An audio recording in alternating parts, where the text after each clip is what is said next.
Warahmatullahi wabarakatuh.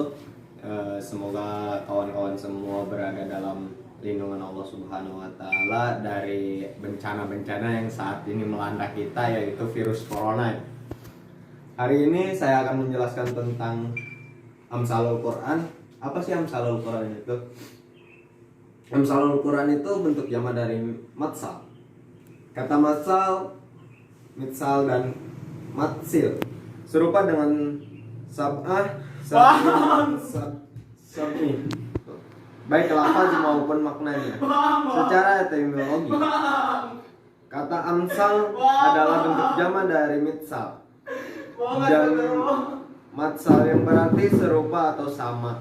Dapat juga berarti contoh, teladan, peribahasa atau cerita perumpamaan.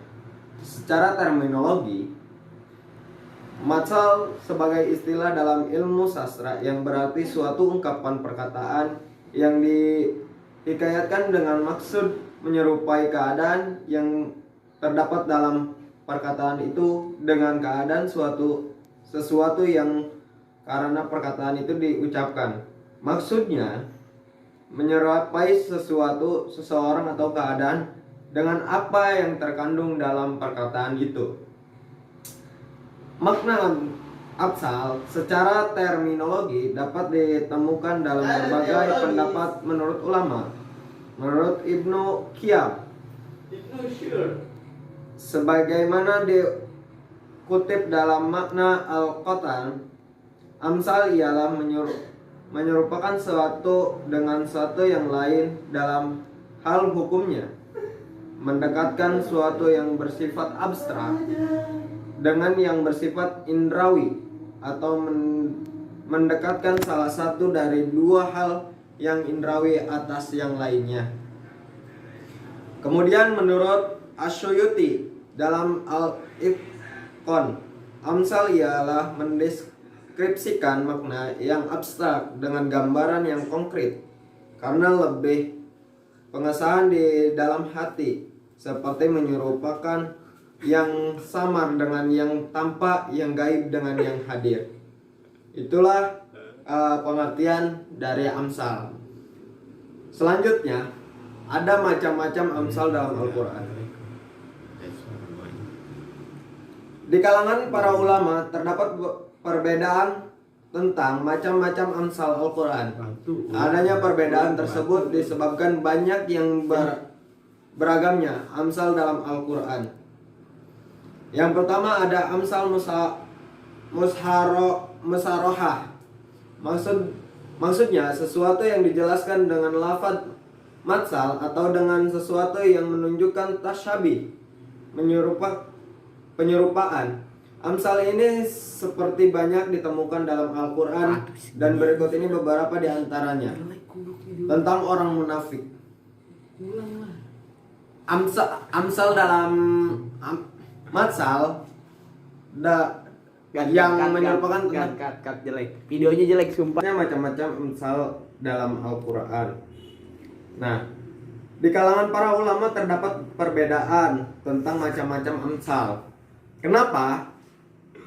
Adalah perbedaan tersebut disebabkan banyak beragamnya amsal dalam Al-Quran.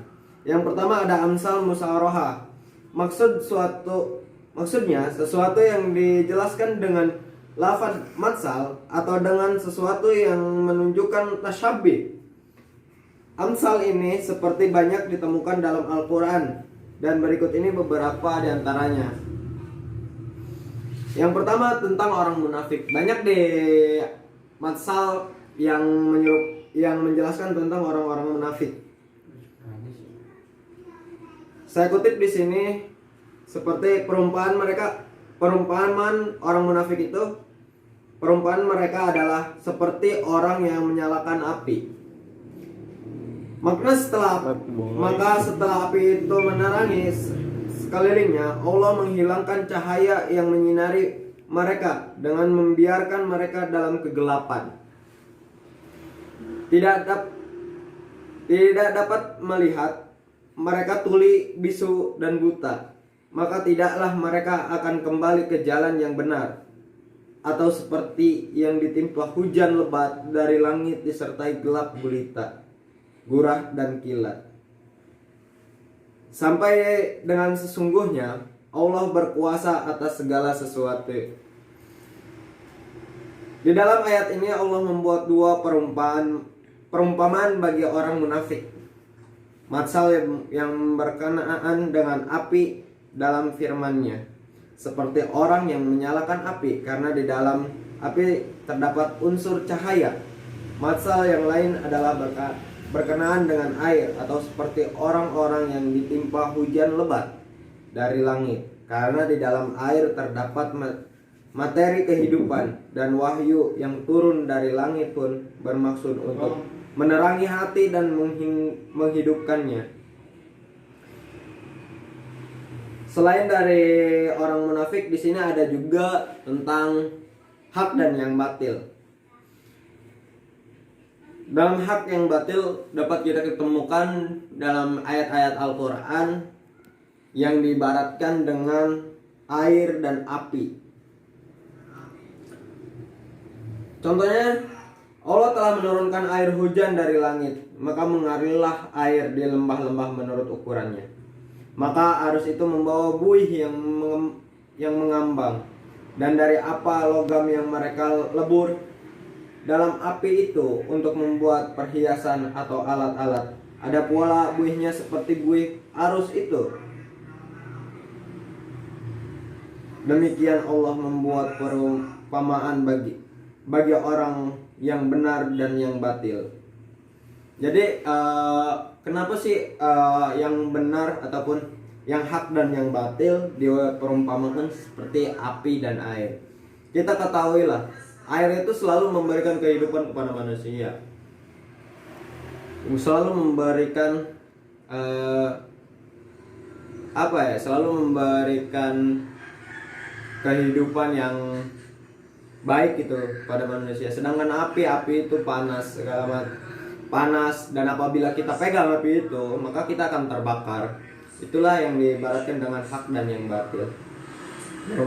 Kemudian ada yang kedua, amsal kaminah, yaitu yang di dalamnya tidak disebutkan dengan jelas lafaz tamsil, tetapi ia menunjukkan makna-makna yang indah, menarik, dan redaksinya singkat, padat, dan mempunyai pengaruh tersendiri bila dipindahkan kepada yang serupa dengannya. Contoh, ayat-ayat yang senada dengan satu ungkapan sebaik-baiknya perkara adalah yang tidak berlebihan, adil, dan seimbang. Saya ambil contoh dalam surat Al-Baqarah ayat 68 yang artinya sapi betina yang tidak tua dan tidak muda, pertengahan di antara itu. Kemudian surat Al-Furqan ayat 67. Dan mereka yang apabila membelanjakan hartanya maka tidak berlebih-lebihan dan tidak pula kikir, dan adalah pembelanjaan itu seimbang. Jadi dalam amsal kaimah ini, yaitu perkataan seperti sebuah perumpamaan yang emang dalam kehidupan gitu tuh. Jadi di sini biar nggak lebih ataupun tidak kurang, karena kita ketahuilah bahwasanya kalau kita selalu berlebihan itu nggak baik, dan selalu kekurangan pun nggak baik. Jadi sepasnya aja gitu, kawan-kawan. Kemudian di sini ada yang ketiga, amsal mursalah, yaitu kalimat-kalimat bebas yang tidak menggunakan lafaz tasabih secara jelas, tetapi kalimat itu berlaku sebagai matsal, seperti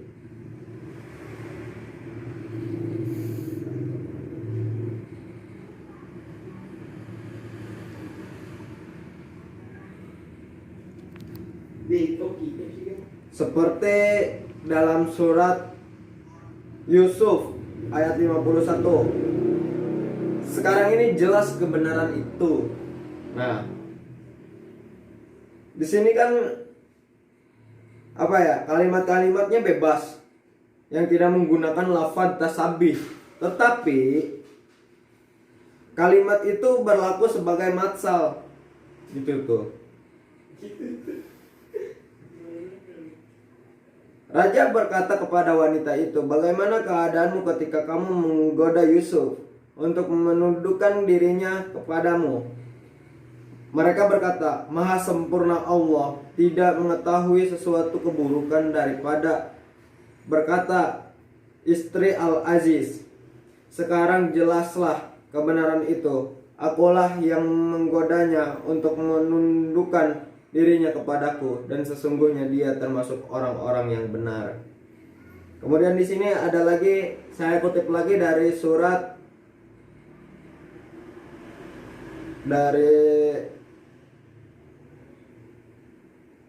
dari surat Al-Isra. Katakanlah, tiap-tiap orang yang berbuat menurut keadaannya masing-masing. Jadi dalam arti, saya kutip dalam surat Al-Isra ayat 48 yang artinya seperti ini kawan-kawan. Katakanlah tiap-tiap orang yang berbuat menurut keadaan masing-masing, maka Tuhanmu lebih mengetahui siapa yang lebih benar jalannya. Mungkin itu yang dapat saya sampaikan, kurang dan lebihnya saya mohon maaf.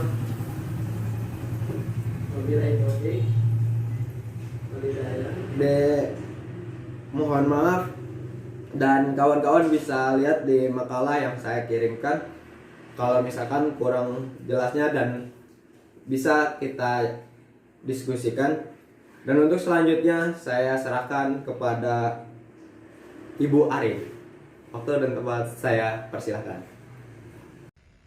Assalamualaikum warahmatullahi wabarakatuh. Saya dari kelompok 11. Saya akan menjelaskan unsur-unsur Amsal Al-Quran. Unsur-unsur Amsal Al-Quran itu ada 4. Yang pertama, harus ada musyabah yang diserupakan, yaitu sesuatu yang akan diserupakan atau diumpamakan.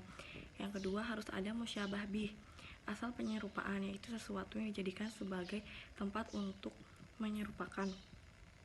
Yang ketiga, harus ada wajhu asyabah, segi persamaan, yaitu arah persamaan antara kedua hal yang diserupakan tersebut. Yang keempat, harus ada adat at-tashbih, kata yang digunakan untuk merupakan, misalnya huruf kaf. Terus ada ciri-ciri spesifik Amsal dalam Al-Quran. Yang pertama, Amsal Al-Quran kadang-kadang bersifat hakiki, menggambarkan fakta yang sebenarnya, dan kadang-kadang bersifat fardi, ilustratif. Terus sementara Amsal yang fardi biasanya diungkapkan dalam bentuk tasbih, penyerupaan. Yang ketiga, di antara ciri-ciri spesifik Amsal Al-Quran adalah kias tamsili. Yang keempat, Amsal Al-Quran memiliki 2 ciri atau aspek, yaitu yang tersurat dan yang tersirat. Yang tersurat adalah matsal yang jelas, eksplisit dengan kata matsal, dan matsal yang tersirat ialah contoh tidak eksplisit dengan kata matsal. Kehebatan lain dari Amsal Al-Quran adalah bahwa sebagian ayatnya telah berlaku di masyarakat sebagai peribahasa yang telah dikenal, seperti firman Allah. Dan yang terakhir, spesifikasi lainnya ialah Amsal Al-Quran bersifat mutalakah, dengan pengertian bersifat menyeluruh dan tidak hanya bersifat parisal atau sebagian. Assalamualaikum warahmatullahi wabarakatuh. Ya, saya akan mempresentasikan tentang urgensi amtasal dalam Al-Quran. Di sini ada beberapa poin. Yang pertama ada poin A, menampilkan sesuatu yang rasional dalam bentuk konkret yang dapat dirasakan indera manusia, sehingga akal mudah menerimanya. Sebab pengertian-pengertian abstrak tidak akan tertanam dalam benak kecuali jika ia dituangkan dalam bentuk indrawi yang dekat dengan pemahaman. Misalnya Allah membuat perumpamaan bagi keadaan orang yang menafkahkan hartanya secara riya, bahwa ia tidak akan mendapatkan pahala sedikit pun dari perbuatan itu. Poin B, mengungkapkan hakikat-hakikat sesuatu yang tidak tampak seakan-akan sesuatu yang tampak. Poin C, menghimpun makna yang menarik dan indah dalam satu ungkapan yang padat. Poin D, mendorong orang-orang diberi matsal untuk berbuat sesuai dengan isi matsal jika ia merupakan sesuatu yang disenangi jiwa. Poin E, menjauhkan dan menghindarkan jika isi matsal berupa sesuatu yang dibenci jiwa, misalnya tentang larangan bergunjing. Poin F, untuk memuji orang yang diberi matsal. Poin G, untuk menggambarkan sesuatu yang mempunyai sifat yang dipandang buruk oleh banyak orang. Poin H, amsal lebih berbekas dalam jiwa, lebih efektif dalam memberikan nasihat, lebih kuat dalam memberikan peringatan, dan lebih dapat memuaskan hati. Cukup sekian dari saya. Wassalamualaikum warahmatullahi wabarakatuh.